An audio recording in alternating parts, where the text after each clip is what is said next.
पहले हम बात कर रहे थे पदार्थ की अवस्था बदलने के लिए हमें ताप और दाब इनको परिवर्तित करना पड़ता है, या ताप और दाब है ये पदार्थ की अवस्था को नियत करते हैं। आज हम इससे आगे का अध्ययन करेंगे और वो हमारा बिंदु है वाष्पीकरण।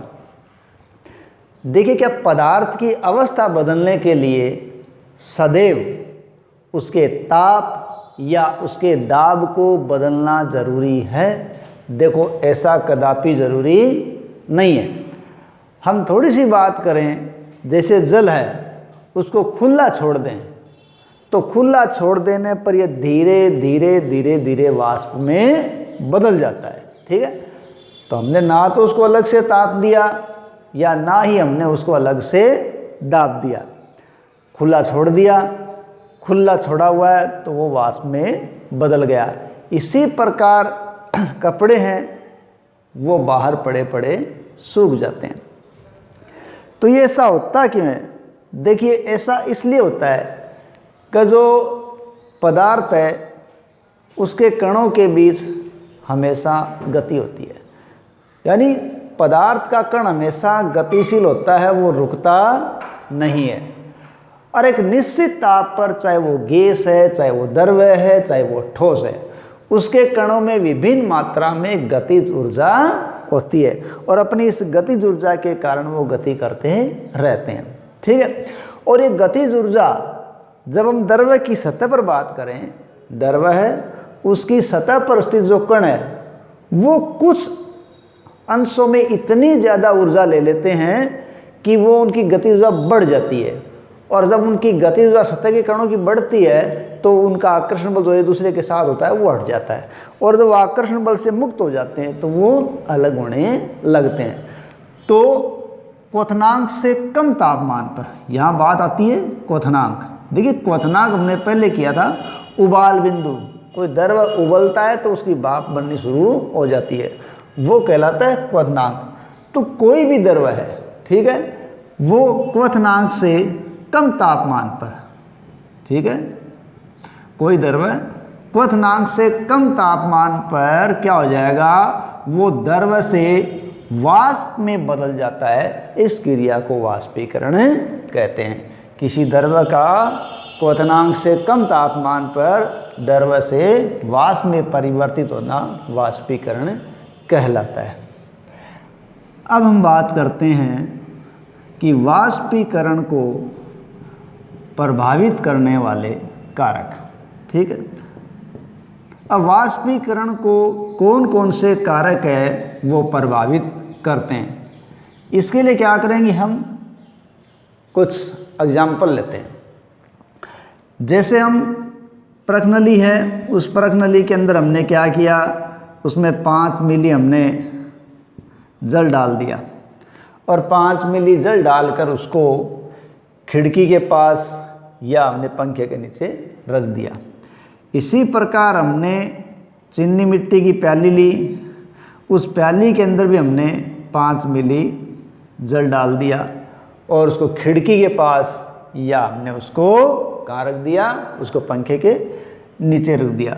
और इसी प्रकार तीसरी जो प्याली हम लें, उस प्याली के अंदर भी 5 मिली जल डाल दें। अब उस चीनी मिट्टी की प्याली को हम क्या रख देते हैं, अलमारी के अंदर रख देते हैं। और अब क्या करते हैं, इस समय अपने जिस कमरे में ये काम कर रहे हैं उस कमरे का तापमान ज्ञात कर लेते हैं। और बारिश के दिनों में भी क्या करते हैं, हम तापमान ज्ञात करते हैं, वो अलग ज्ञात कर लेते हैं।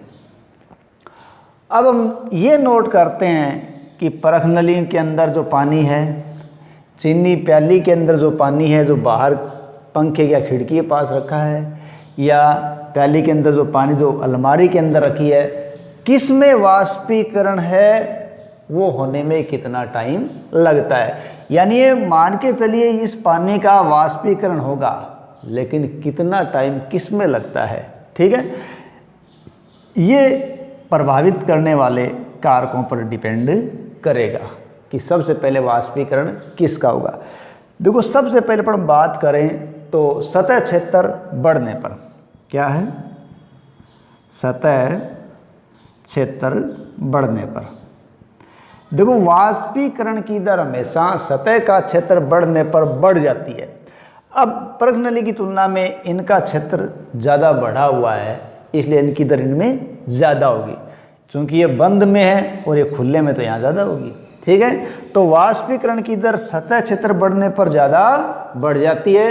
इसीलिए हम कपड़ों को समेटे हुए नहीं सुखाते, बल्कि उनको फैलाकर सुखाते हैं, ताकि उसमें सतह का क्षेत्र बढ़ जाएगा तो कपड़े फटाफट सूख जाएंगे। तो सतह का क्षेत्र बढ़ने पर वाष्पीकरण बढ़ता है। अब बात करते हैं तापमान में वृद्धि।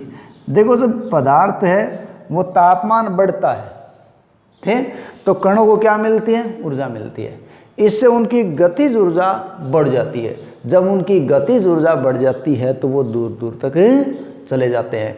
और उनके तापमान बढ़ने से, गतिज ऊर्जा बढ़ने से क्या होगा? वाष्पीकरण भी ज़्यादा हो जाएगा। तो तापमान बढ़ने से भी वाष्पीकरण बढ़ेगा। अब हम तीसरी बात देखें, आर्द्रता में कमी। तो हमें इसके बारे में पहले जानना पड़ता है कि आर्द्रता क्या है। देखिए वायुमंडल में हमारे इर्द गिर्द हर समय जलवाष्प है, और वो जलवाष्प भी क्या है? आर्द्रता है। लेकिन हम उसको परिभाषित करें तो एक निश्चित तापमान पर वायु में उपस्थित जल वाष्प की मात्रा, इसकी मात्रा, जल वाष्प की मात्रा क्या कहलाती है? आर्द्रता कहलाती है। यदि इस वातावरण में जलवाष्प की मात्रा कम है तो जलवाष्प की मात्रा कम होगी तो वाष्पीकरण की गति बढ़ जाएगी। यदि वायुमंडल में पहले से आर्द्रता ज़्यादा है तो वाष्पीकरण कम हो जाएगा।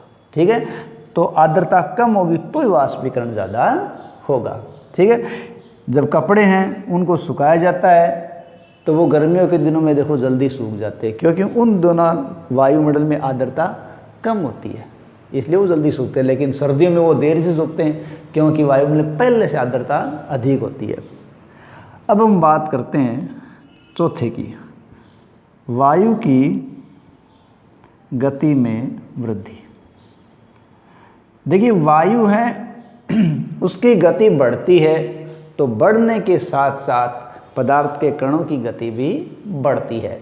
पदार्थ के कण वायु की गति के कारण जो जलवाष्प बनाते हैं वो फटाफट दूर हटने लग जाती है, और जब जलवाष्प फटाफट वायु के साथ दूर चली जाती है तो वाष्पीकरण की गति भी तेज हो जाती है। कपड़े सूखने में देखो ये लॉजिक भी काम करता है कि हवा यदि नहीं चल रही है तो कपड़ा धीमी गति से सूखेगा, और यदि हवा तेजी के साथ चल रही है तो कपड़ा जलवाष्प के कणों को दूर दूर उड़ा के ले जाएगा, जिसके कारण वो फटाफट सूख जाएगा, जल्दी सूखेगा। इस प्रकार वायु की गति बढ़ती है तो भी वाष्पीकरण बढ़ता है। तो इस प्रकार हम कह सकते हैं कि वाष्पीकरण है वो सतह का क्षेत्र बढ़ने पर बढ़ता है, तापमान बढ़ने पर बढ़ता है, आर्द्रता कमी होने पर बढ़ता है, और वायु की गति बढ़ने पर भी बढ़ जाता है। ठीक है, तो हमने देखा वाष्पीकरण और उसको प्रभावित करने वाले कारक।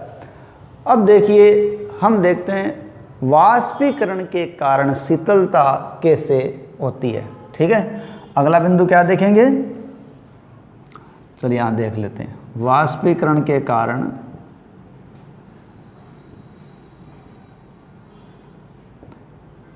शीतलता कैसे होती है। तो हम ये देखते हैं, देखो वाष्पीकरण होता है तो वहाँ ठंडक होती है। इसके लिए अपन कुछ बात देखें, जैसे खुला बर्तन है या खुली सतह या खुला बर्तन। देखो इनसे क्या होता है, निरंतर वाष्पीकरण होता रहता है, और निरंतर वाष्पीकरण होगा तो कण अपनी ऊर्जा खो देते हैं, और जब ये अपनी ऊर्जा खो देते हैं तो आसपास से क्या करेंगे, ये ऊर्जा का अवशोषण करेंगे। उसी ऊर्जा के अवशोषण के कारण आसपास के वातावरण में क्या हो जाती है, शीतलता हो जाती है। दूसरी हम बात करें एसीटोन की। देखिए एसीटोन क्या है, नाखून की पॉलिश को हटाने वाला जो पदार्थ है वो है एसीटोन। देखिए एसीटोन को अपना हथेली पर रखें, तो ये भी क्या करेगा, आसपास की वातावरण की उष्मा को अवशोषित करके वाष्पीकृत होगा, जिसके कारण हमारी हथेली पर क्या महसूस होगी, शीतलता महसूस होती है। तीसरी अपन बात करें कि गर्मी के दिनों में लोग अपनी खुली जगह पर पानी छिड़कते हैं। तो वो पानी छिड़कने से क्या होता है, देखो जब पानी छिड़का जाएगा तो जल का वाष्पीकरण होगा, और वाष्पीकरण की जो गुप्त उष्मा निकलेगी, वो गुप्त उष्मा उस वातावरण को क्या कर देगी, शीतल कर देगी। इसलिए गर्मी के दिनों के अंदर क्या किया जाता है, पानी छिड़का जाता है। अब हम बात करें गर्मी और सूते कपड़े, ठीक है। यानी गर्मी के दिनों में हमें सूती कपड़े क्यों पहनने चाहिए, ठीक है। देखो ये तो हम बार बार बात कर चुके हैं कि द्रव्य के जो कण हैं वो लगातार गति करते हैं, ठीक है, उनकी ऊर्जा कम हो जाती है। तो इसी पर इसका कंसेप्ट है गर्मी और सूती कपड़े। देखो गर्मियों के दिनों में हमें सूती कपड़े क्यों पहनने चाहिए।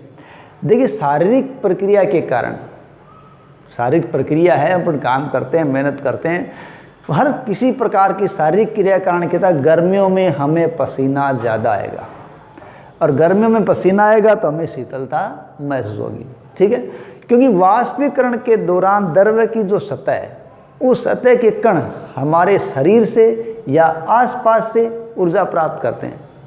हमारे शरीर से ऊर्जा प्राप्त करेंगे या आसपास से ऊर्जा प्राप्त करेंगे, और वो कण क्या हो जाएंगे, वाष्प में बदल जाएंगे, ठीक है। तो वाष्पीकरण की जो प्रसुप्त उष्मा है, उसके बराबर उसमें ऊर्जा हमारे शरीर से अवशोषित हो जाती है। वाष्पीकरण की जो प्रसुप्त उष्मा होगी, उस उष्मा के बराबर उष्मा हमारे शरीर से अवशोषित हो जाएगी, और अवशोषित होने से हमारा शरीर क्या हो जाएगा, हमारा शरीर शीतल हो जाएगा। देखो सूती कपड़ों में क्या होता है, जल को अवशोषण करने की जो क्षमता है वो अन्य कपड़ों की तुलना में ज़्यादा होती है। किसमें, सूती कपड़े में। तो जल का अवशोषण अधिक होगा तो वो हमारे पसीने को जल्दी और अधिक अवशोषित करेगा, जिसके कारण उस कपड़े से वाष्पीकरण भी अधिक होगा, और इसीलिए हमें शीतल अनुभव होता है। अतः हमें गर्मी के दिनों में सूती कपड़ा पहनना चाहिए।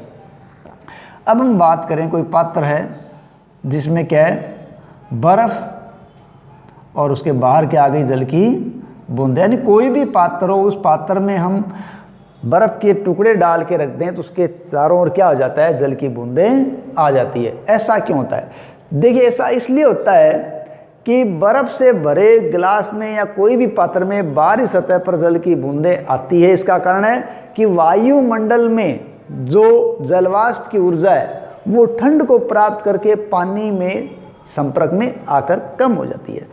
यानी वायुमंडल में जो भी जलवाष्प है, ठीक है, वो क्या करेगी, ठंड के संपर्क में आ जाएगी, और जब वो जल के संपर्क में आ जाएगी तो ऊर्जा कम हो जाएगी। उसकी ऊर्जा कम हो जाएगी तो वो द्रव में बदल जाएगी। इसलिए हमें बर्फ़ से भरे पात्र या गिलास या बोतल के बाहर जल की बूंदें नज़र आने लगती है, ठीक है। तो ये था हमारा लेसन, जो द्रव्य पदार्थों के बारे में, ठोस पदार्थों के बारे में, गैसीय पदार्थों के बारे में, उनकी अवस्थाओं के बारे में, अवस्थाएं बदलती है नहीं बदलती है, कौन उसको प्रभावित करता है, ये सब चीज़ें हमने इसमें क्वथनांक, गुप्त उष्मा, ठीक है, ये सब हमने देखा है। अब चलते चलते हम दो बात और कर लेते हैं कि हमने पदार्थों की शुरुआत में बात की थी कि अवस्थाएं कितनी है, ठोस, द्रव्य और गैस। लेकिन अभी दो जो अवस्थाएं हैं वो अभी प्रयोग में है, यानी उन पे रिसर्च चल रहा है। तो वो पदार्थों की अवस्थाएं जिनका आपके लिए नाम जानना ज़रूरी है, एक तो है प्लाज्मा अवस्था।